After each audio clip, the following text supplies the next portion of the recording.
Good morning, everyone, and welcome to the Coordinating Multinational Support Panel. We have a lot to accomplish in a short amount of time. I'm going to ask a question right up front. All of the panelists here will be answering. So first, though, let me just quickly identify who's going to go in what order. We have, to the question, we're going to hear from Minister Marchenko first, Sergei Marchenko, who is the Minister of Finance of Ukraine. Then we will hear from Mike Pyle, who is the U.S. Deputy National Security Advisor for International Economics. Welcome to you. And then Gert Jan Koopman, who is the European Commission Director General for Neighborhood and Enlargement. He's down on the end there. And then, thank you. And then we will hear from Heather Conley, who is president of the German Marshall Fund. So let me begin off with the first question. It's a basic one, but one that we have to hear from all of you on. And that's the question about why is a successful reconstruction effort in Ukraine so critical to the future peace and stability, not just only of Ukraine, but of the transatlantic community, of the international community. And here, let's hear from you. Minister, like I said, let's go to you first on this. Why is reconstruction key? We're here today, and this multinational effort important. Thank you. Thank you for inviting me here. It's a pleasure for me. It's a honor. Nor are military resources that all Ukrainians required. We need also sustain our people and our economy. We need right now to rehabilitate our infrastructure as Russia destroys it. The war led to the losses of jobs for at least a third of the working population. For many people, work became sources of resilience during the war. To control personal incomes, many Ukrainians simply started working more during the war. We should create a stable, well-run environment in which the private sector can flourish. So assistance can vary. As one famous metaphor goes on, there is a difference in giving a man one fish and a fishing rod which he can use to catch more fish. This is my answer for you. So we would like to have opportunity to attract a business in Ukraine, to create necessary conditions to pay taxes, because a huge deficit of Ukraine should be covered for the nearest future. We can't rely only on our partners. That's why business environment in Ukraine is so necessary for us. Thank you very much. So you want to create a business enabling environment, and you also, I assume, you'd like to see modernization in Ukraine. That's a goal that I've heard many Ukrainians express. Is that not the case indeed? Of course, we are on some spheres, we are well progressive. For specifically IT sphere is very advanced in Ukraine. We have very good natural IT specialists, which well educated and can provide good successful stories. But it's again, we should develop our infrastructure because it's outdated and destroyed by Russia. So it's not only modern technologies we need also to create basic basis for economics and growth. Infrastructure certainly matters, as we've seen. Let's go to Mike Pyle. The administration's perspective, and you're on the cutting edge of this issue in your position. Thanks for having me. I might take a step back and say, Russia's invasion has posed a test to the world at large, a test of, whether we collectively would respond to defend the principles that a free nation should be free of aggression, to stand up for democracy, to stand up for the sovereignty of nations. That is a commitment and a test that I think the world, most particularly the Ukrainian people, have stood up and answered affirmatively to. But that test doesn't end when the war ends. That test only continues. And I think why reconstruction matters is that we've got as a community of nations alongside the people of Ukraine, see this through to not just, like I said, the conclusion of the war, but to rebuilding and reconstructing Ukraine so that it can grow and prosper as a nation, and so its people can grow and prosper and meet the potential that they should be able to live out, having borne the burdens of this terrible war of aggression. Isn't it also the case, by the way, that some have said not only winning the war, but securing the peace? And that's what I'm hearing you say, securing the peace here. That reconstruction is a core part of that. Yeah, absolutely. That, again, the test won't be over until Ukraine has the capability, has the footing to, as you say, secure the peace and secure its prosperity as a free nation. All right, thank you. Let's go down to Geert on the end there, because as you're a Director General of the European Commission, what's the view from Europe on this question about reconstruction?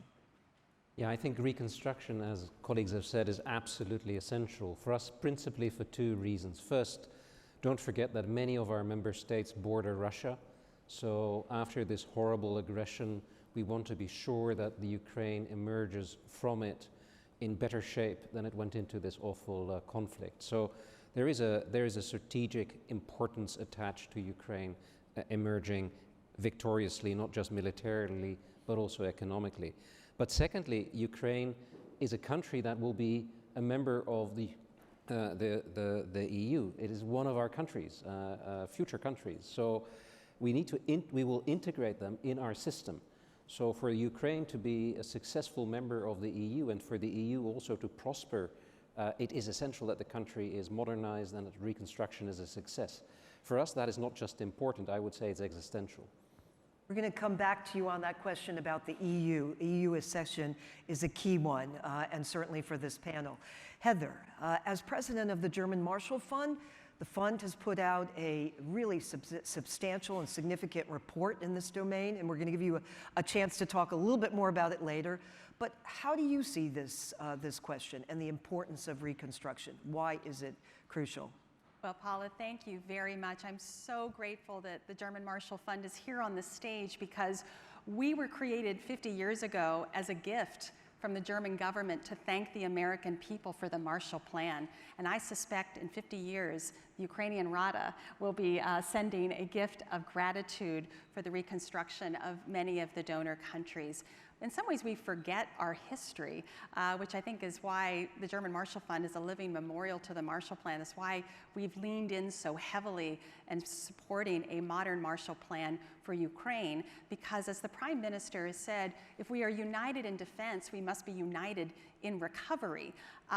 We have to, I believe, think in the parallels of not only is the Ukrainian counteroffensive going to be absolutely essential in liberating the occupied territories, but the same equal weight has to be given to Ukraine's recovery, because if Russia believes it has the power to destroy, we have the power to build. That's the message of hope. That's what the Marshall Plan did 75 years ago for the 16 recipient countries of Europe. And it's no accident that the head of the Marshall Plan, the European Recovery Program, was the foremost CEO of the United States, Paul Hoffman. And it was the unleashing of the private sector, great American companies sending their manufactured equipment, great American know-how, which is what allowed Europe to fully recover in such a short period of time.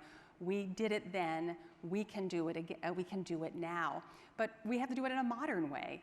And this is where the German Marshall Fund has tried to think through what are the key steps that we have to take. And Paula, for the time constraints, let me just point out what I think are the 6 steps for success. Number 1, as the Prime Minister again was saying so clearly, transparency.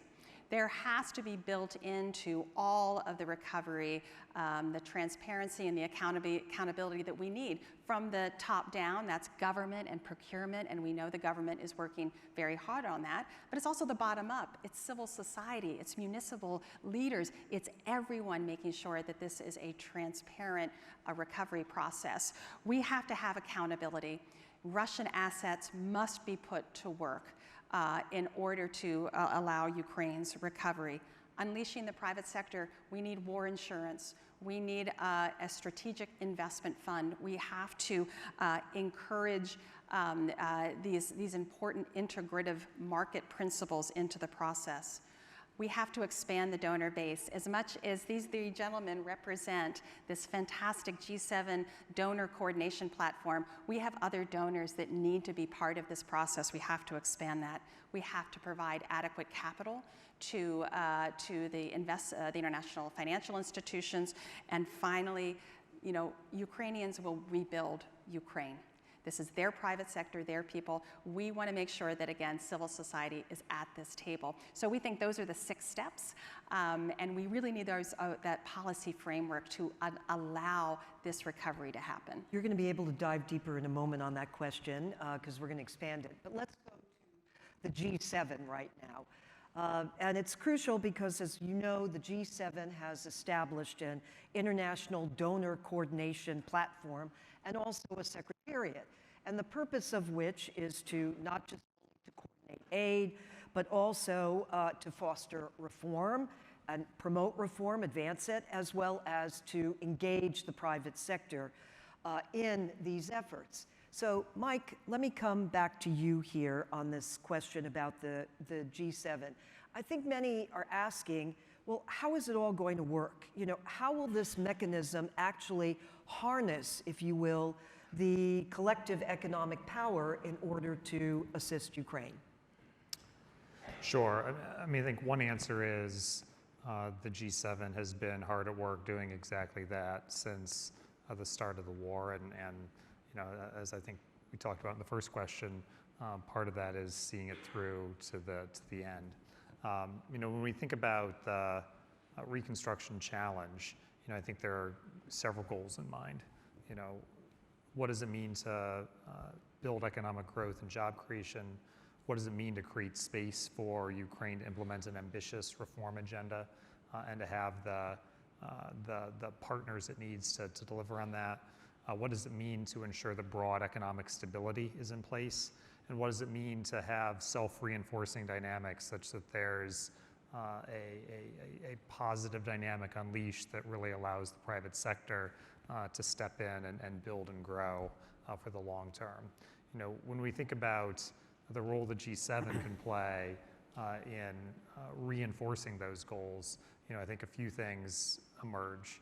You know, one, collectively and individually, the G7 has stepped forward with significant assistance to see Ukraine through the war itself. That goes to economic and budget assistance, that goes to helping to ensure things like Ukraine's electricity grid is rebuilt and hardened. I think that you'll see continued bilateral efforts from the G7 to assist with reconstruction. You know, from the United States perspective, in the most recent spending bill passed at the end of the year, we've set aside a significant amount of money to help in exactly those early recovery efforts and to see those through. I think secondly, you'll see efforts from the G7, our capacity as shareholders of the large IFIs, of the IMF, of the World Bank, of the EBRD. These are institutions that have expertise around those economic goals, whether it be broad economic stability, whether it be delivering on reform, whether it be reconstruction, being sure that those institutions, and again, in our capacity as shareholders, that we're unleashing the capacity of those institutions to help meet those goals, I think is going to be critical. And lastly, of course, Ukraine has had a vibrant private sector. We expect that Ukraine will have a vibrant private sector looking ahead, but so too does the G7. And I think being sure that the private sector of each of the G7 countries, that this is really a whole of the G7 effort, not just government to government, but private sector to private sector is a key part of the work that we do ahead. We obviously heard from Secretary Raimondo a bit ago about the role she expects to play in that effort, and that's going to be a critical additional channel that the G7 is going to have to deliver on. I'm glad you mentioned some of the other institutions because there's going to be a significant multinational effort, but happening in different lanes. So just before I go to Gert to ask him the view from Europe on this, just how do you see this coordinated then? A word on that. Sure. I think that what we've seen work to date, and I think what we're still kind of building the practices around this is, we've got a great group of expert teams, whether it be from finance ministries on the questions around budget and economic stability, whether it be from energy ministries with respect to assisting with Ukraine's energy grid and power needs, whether it be with, again, some of these questions on reform that the IFIs are particularly expert on, really organizing those lanes of effort with the relevant experts kind of standing behind them, and then using the mechanism that Gert-Jan and Sergey and I help oversee, being sure that we set the right objectives and goals for those expert groups, that we set the right lanes of effort as emerging issues come up, that we hold those groups accountable to deliver on a particular task and particular timelines. Just the kind of basic blocking and tackling of steering priorities, allocating resources, making sure the right people are against the right challenges. That's what we've seen emerge to date, and that's going to be, I think, an even more intensive exercise looking ahead. Indeed, it will be. It's going to be a very intense coordinating effort. Gert, from the view from the Commission, I mean, two questions. What do you see as the role of the Secretariat as part of the G7? And also, how do you see this effort being coordinated? Yeah, thank you very much. I think the Secretariat is there to essentially facilitate the work of the Secretariat, of the platform. As Mike has said, there are actually many groups involved, and a key feature of this effort is to make sure that we pool all of this knowledge, this wealth of knowledge and dynamism together, so that we don't duplicate, that we streamline, that there is a well-designed, well-organized process that will help us, in principally Ukraine, to develop the reconstruction efforts. So the Secretariat is there to pull together all this information, inform the members of the platform, inform the discussions. From our perspective, what is very important is that we don't create a multiplicity of competing processes that eventually lead to a situation where business doesn't know what the actual lay of the land is and what the requirements are. So what is very important for us is that Ukraine is assisted in an efficient manner, because you've heard from the Prime Minister how ambitious the country is in its European ambitions. It wants to join very fast. That requires a lot of reforms, and many of those reforms are actually exactly the sort of things that businesses need. In essence, to be an EU member state, you need to have a functioning market economy, and you need to be a democracy. I'm simplifying a little bit, but that's the essence. And therefore, the enlargement process is intrinsically linked with the reforms needed for reconstruction. And that is a specific interest that we at the Commission, the European Union as a whole, have in this regard, and that we try to bring into the discussions. Thank you for that. No, you're very clear in your response. Serhiy, let me ask you about priorities. Ukraine has come forward with the national plan, 10 years, 750 billion plan, and there's the upcoming London summit. How are you ensuring, from where you're sitting, that the priorities that you've put forward are in fact being taken on? And whether it's from the public sector, the private sector, or the multinational dimension? This is a very important question, and I think there's a nature of creating our coordination platform.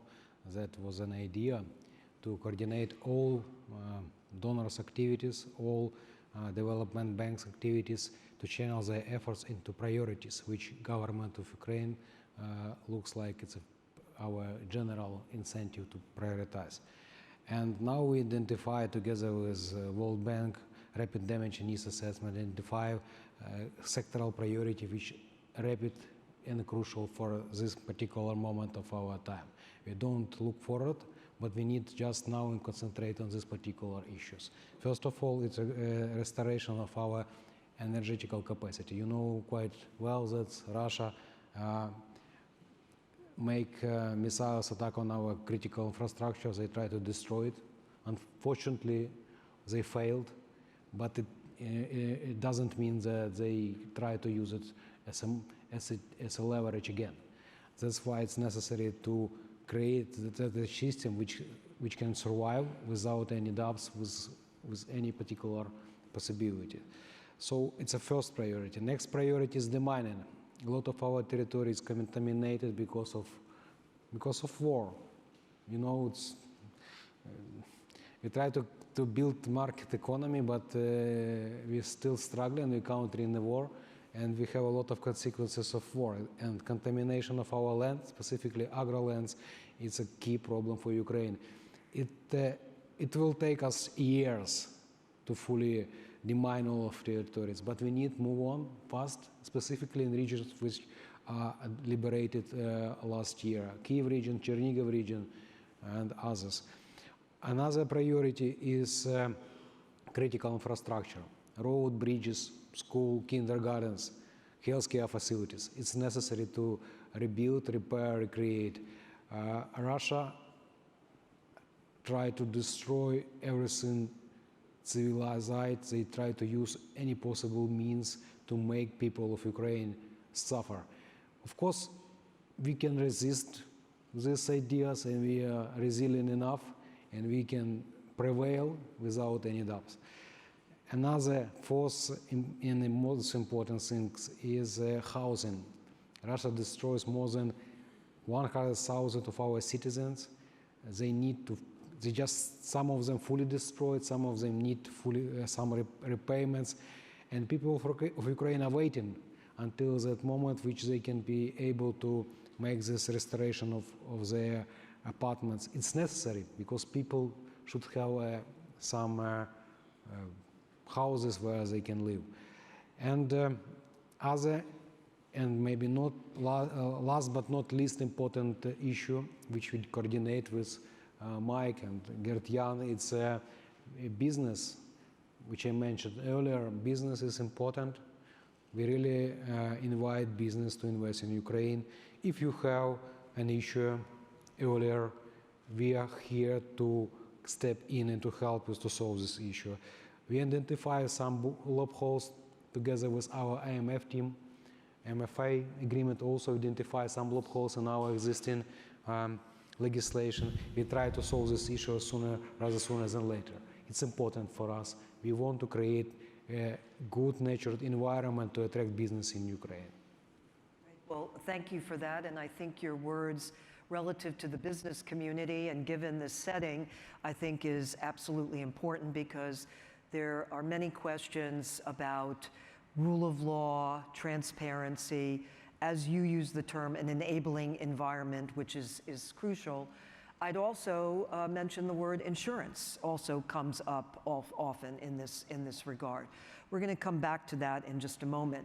Heather, let me come back to you, and I want to give you a bit more of a chance to talk about the report that the German Marshall Fund issued last year, Designing Ukraine's Recovery in the Spirit of the Marshall Plan. Say a bit more about the recommendations there, and why I want to push you on it is because here we have the public sector represented here on this platform. You're representing also the private sector in this case. So say a bit more about what recommendations you see, and if you'd like to comment on G7 as well, please go ahead. Thank you so much. Very much we believe the G7 Multinational Donor Coordination Platform was actually a direct recommendation from our report in September. But Paul, I want to bring this fast forward a little bit, because I think what's missing in this conversation is urgency, it's speed, it's flexibility. We're talking, we're having lots of conferences, we're talking, we're not moving. We need to move, and the move that we need to make is at the London Ukraine Recovery Conference on June 21st and 22nd. The British government has placed the private sector as a key element in this conference, and I want to talk through our recommendations. We need to move the policy framing needle at London. There needs to be a shared agreement on use of Russian assets. There needs to be war insurance and a risk-sharing investment fund mechanism We need mechanism for war bonds, so the Ukrainian diaspora, others can, create investment pools so the Ukrainian private sector can access that. We need, absolutely what the minister said, we need that sectoral focus. But here's the great news. We have a vibrant Ukrainian private sector that needs the capital. They need to cut through this. We need to start these early recovery projects in the West and in the center where we can rebuild. So I honestly, we can produce 1,000 reports, and other great think tanks are producing similar reports, but we have to move forward, and this is why we think it's so essential to unleash the private sector. Let them get started, let the policy be framing and supportive of that, but if we continue to, this is sort of the analysis of paralysis, and quite frankly, I think it's a lot of leftover fear a little bit of reconstruction efforts over the last 20 years have not been fully successful in the minds of many. So we have to clear that clutter from our minds, put forward a bold action plan. Again, just speaking from a US perspective, but I would say other European countries, if we have committed this much to defending Ukraine, why in the world are we not leaning in and saying, we are going to be right there rebuilding Ukraine? I don't understand the political hesitancy, and we don't have time. Exactly as Secretary Raimondo said, we keep saying for as long as it takes. Ukraine doesn't have for as long as it takes. 2023 is an essential year for the counteroffensive and beginning reconstruction. We can keep talking at conferences, or we can start to move. We really do need action right now. Right?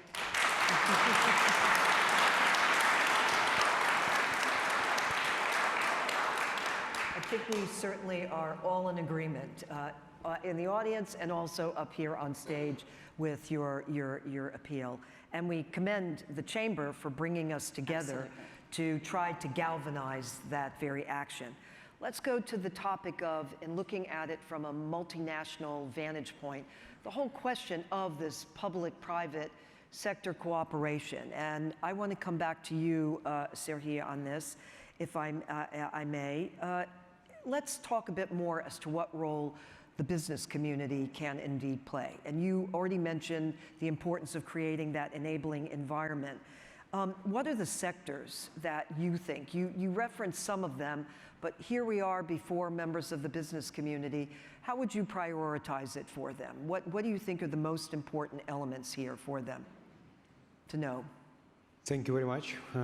It's a good question to look at future, but to start looking at future, better look at what we have right now, what our economy right now. So the majority of our existing economy is wholesale and retail trade, it's 41%. Processing industry is 17%. Gas and electricity supply 14%. Agriculture 7%. Transport logistics 5%. Mining industry 4%. Construction 2%. This is like an image of our existing economy. And the question is, do we like it or do we like it to change it? Because personally, I would prefer that our processing industry will be far better and far greater in share of industry, because it means that we can attract well-educated people of Ukraine. We can make our economy more productive, more dominant. We don't want to be only a traditional agrarian society with all means which under this. We can provide necessary food and commodities which necessary for all countries around the world. But it's not only what Ukrainians want. Ukrainians wants to be progressive. Ukrainians wants to be competitive. And I mentioned IT sphere. You can't find IT sphere in this list. You can't find. Despite the fact that last year, there are only 3 spheres which have growth. IT sphere in a war. In a war, we have 26% growth of IT sphere. It means that we are capable to use this as opportunity. We are capable and we invite business to invest here. Another sphere is wholesale and retail trade. It's something Ministry of Finance would like to show us an image how we can survive. We can survive because people of Ukraine needs some food, needs some things to live, to exist. They consume, and they pay VAT. That's why it's help our economy to survive. There are a lot of ideas how to help us to create wartime economy. I blame this idea because of one reason. We are market economy.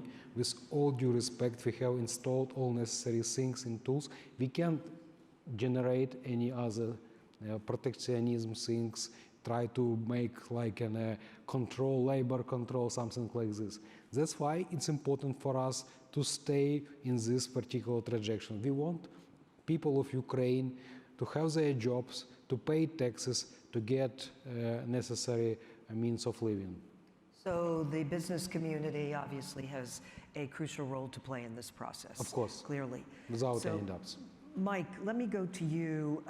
You know, private sector growth is important to Ukraine's recovery. And how can private sector activity specifically be supported and advanced? And I mentioned insurance before. That does come up with the business community. What are the kinds of steps that can be taken to ensure that kind of framework is laid in this process going forward?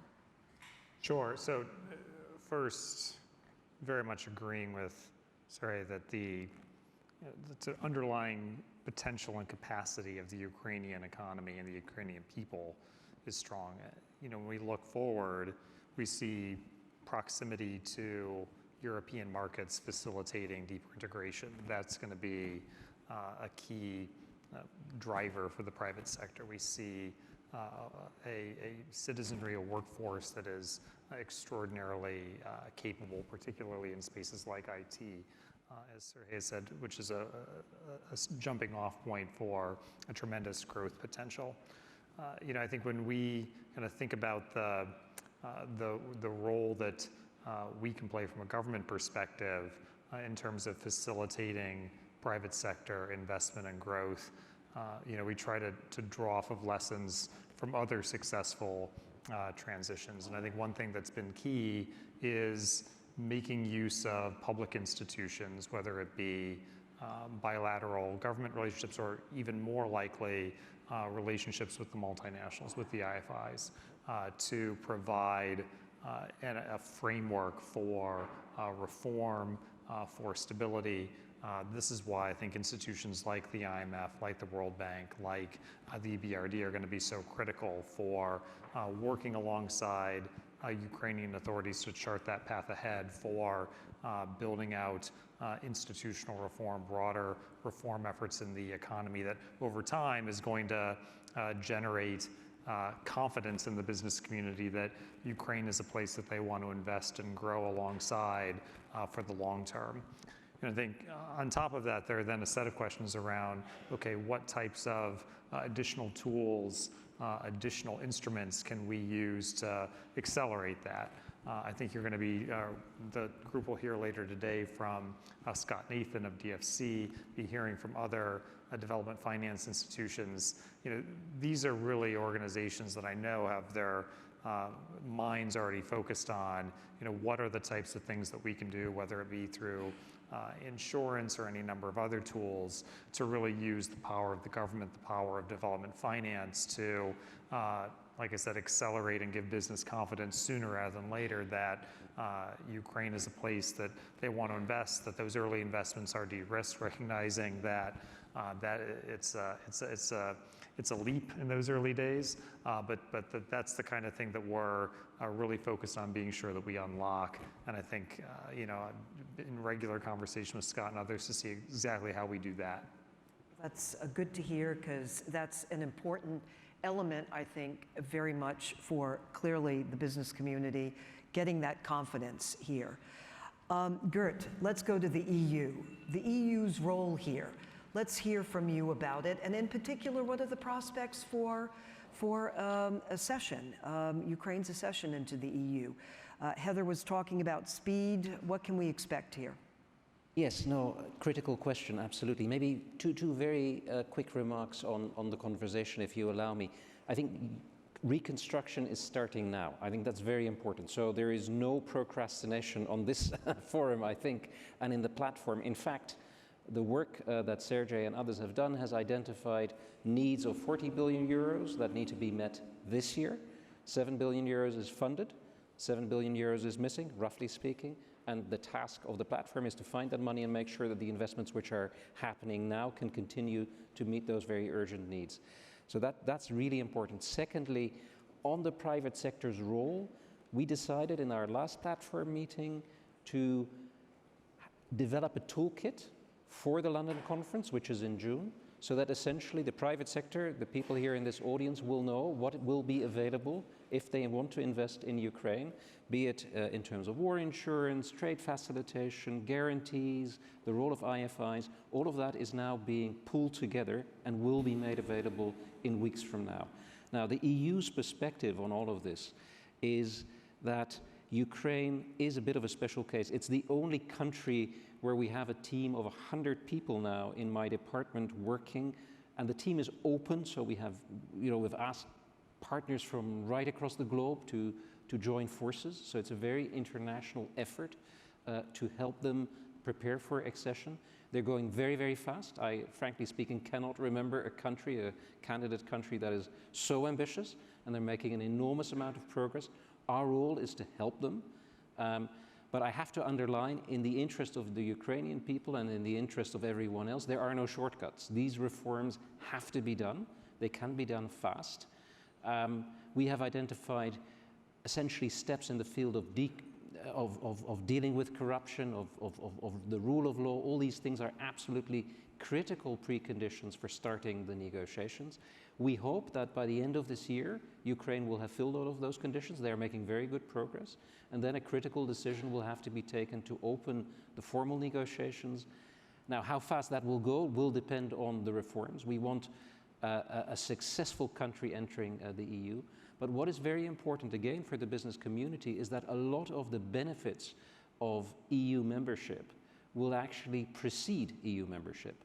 So Ukraine is in a unique position in that it will be participating in the world's largest free trade zone, which is the EU's internal market, progressively from now on, because it has a free trade agreement with the EU. So that means that companies setting up shop in Ukraine will be able, in the very near future, to export across a market of 450 million people. So we're trying to go as fast as we can without sacrificing quality, but anticipating the economic dimension, because that ultimately is going to help the country, is going to bring down the costs of this reconstruction, and frankly speaking, is going to prepare the country for EU membership in a very robust manner. So there is an enormous sense of urgency at the EU in all of our member states, and we really wish the Ukraine to be successful. To be honest, seeing the efforts that are being invested, I have every reason to believe that they will be successful. Right, thank you, thank you. Clearly, it's good to hear. Heather, let's go to the London summit. What should be achieved? What action should be achieved out of that London summit? Yeah, and we only have a few minutes to go. Yeah, I know. I see the clock ticking, and I just want to get on. The EU integration piece could not be more important. And just for your history lesson, it was the requirement of the original Marshall Plan. We were not recovering 16 different countries. We were creating markets, and that was the vision of Paul Hoffman, the CEO then of Studebaker. He said, I'm not reconstructing these. We have to build market integration. This is why it is so important. And thinking regional integration. But the opportunity, and this is, we have an extraordinary opportunity in Ukraine's recovery to create the most modern, sustainable. It can be a leader in the European economy on all of these issues, an economy of the future. That is the positive vision that I think we have to look forward to. Those are two incredibly important points. I'll just say, and as I mentioned, what needs to be done at London, an agreed framework on use of Russian assets, an agreed framework on war insurance, a donor coordination mechanism that it opens its aperture for the private sector. I would also argue there has to be a role for civil society and municipal leaders who are eager to be part of this great democratic rebuild project. But I will tell you, and I'm the biggest supporter of this conference and pushing for all of these achievements, if we leave London with more papers written, more conversations, and we have not moved the needle, we have failed. And I don't want to see that failure. So we've got a very short period of time, but I think this room speaks to the importance that people want to get involved. They're trying to figure out how to get involved. We have to create that framework for their involvement, and then let's unleash them. My takeaway from this panel is that we have to see modernization in Ukraine, that the time is of the essence, we must act now, and that it has to be a public and private effort in order to achieve it. And you have a key role to play, and please thank this very distinguished panel. I think they really conveyed that point.